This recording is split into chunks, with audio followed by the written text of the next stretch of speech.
بسم اللہ الرحمن الرحیم نحمدہ و نصلی علی رسول الکریم۔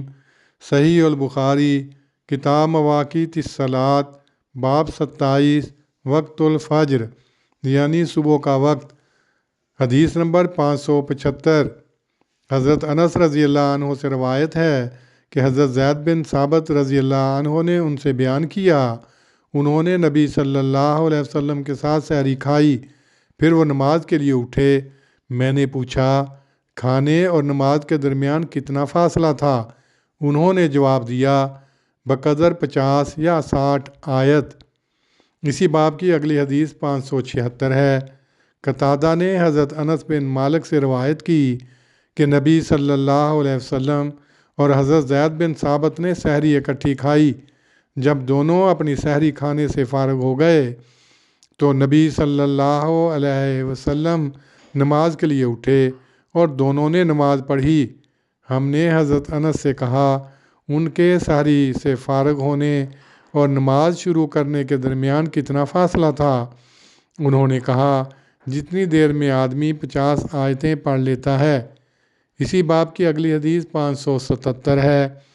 ابو حازم سے روایت ہے، انہوں نے سہل بن سعد سے سنا، وہ کہتے تھے میں اپنے کنبے کے ساتھ سحری کھایا کرتا تھا تو مجھے جلدی ہوتی کہ میں رسول اللہ صلی اللہ علیہ وسلم کے ساتھ صبح کی نماز پالوں۔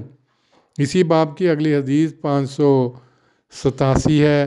حضرت عائشہ رضی اللہ عنہا فرماتی تھیں مومن عورتیں صبح کی نماز رسول اللہ صلی اللہ علیہ وسلم کے ساتھ پڑھا کرتی تھیں، اپنی اوڑھنیوں میں لپٹی ہوئی ہوتیں، پھر جب وہ نماز ادا کر چکتیں تو اپنے اپنے گھروں کو لوٹ جاتیں، اندھیرے کی وجہ سے کوئی ان کو نہ پہچانتا۔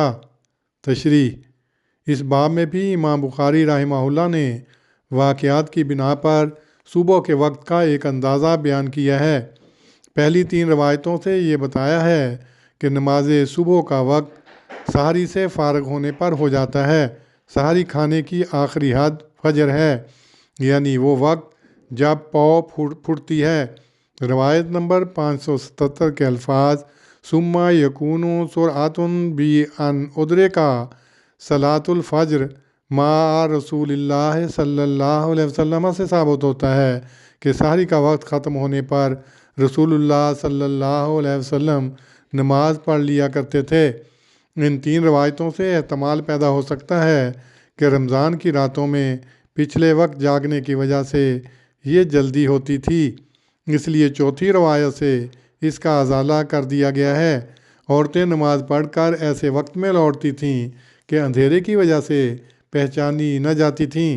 روایت نمبر 547 میں جو آیا ہے کہ آپ صلی اللہ علیہ وسلم ایسے وقت میں صبح کی نماز پڑھا کرتے تھے ہینا یعرف الرجل جلیسہ کہ آدمی اپنے ساتھی کو پہچان لیتا تھا، یہ روایت نمبر 578 کے مفہوم کے خلاف نہیں۔